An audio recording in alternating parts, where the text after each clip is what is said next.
ఇది heat stroke season అండి. అంటే వడగాపులు అవి ఎక్కువగా వస్తాయి.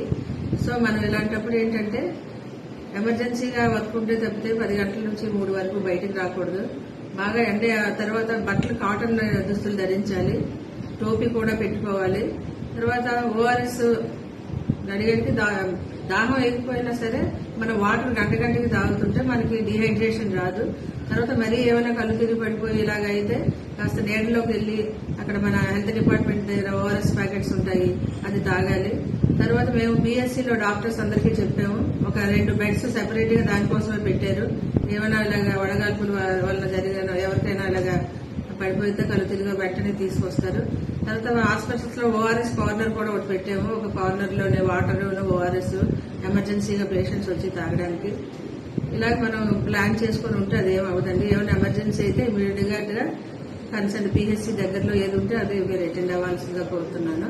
తర్వాత నెక్స్ట్ ఏంటంటే మనకి ఇప్పుడు వర్షాలు పడటం వల్ల పాత నీరు కొత్త నీరు కలుస్తాయి. తర్వాత వాటర్ ఏమైనా సరే కంటామినేట్ అవ్వచ్చు. సో మనం ఎప్పుడు కూడా నీళ్లు బాగా మరగబెట్టుకొని చల్లారబెట్టుకొని తాగాలండి. తర్వాత పరిసరాన్ని మనం శుభ్రంగా ఉంచుకోవాలి. తర్వాత వేడి అన్నం కూడా తినేస్తే బాగుంటుంది. ఈగలు ఇవి అనుకున్నా ఉంటాయి. తర్వాత ఎప్పుడు కూడా మెయిన్ ఏంటంటే బాగా మరగబెట్టి చల్లారబెట్టి తాగాలి.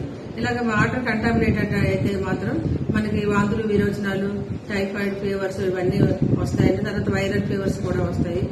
సో మనం కొన్ని జాగ్రత్తలు తీసుకుంటే మనకి దీనికి భయపడాల్సిన అవసరం లేదు. ఏమైనా ఎమర్జెన్సీ అయితే దగ్గరలో ఉన్న పిహెచ్సీని కానీ విలేజ్ హెల్త్ సెంటర్స్ ఉంటాయి, వాళ్ళని కూడా సంప్రదించవచ్చండి. Thank you.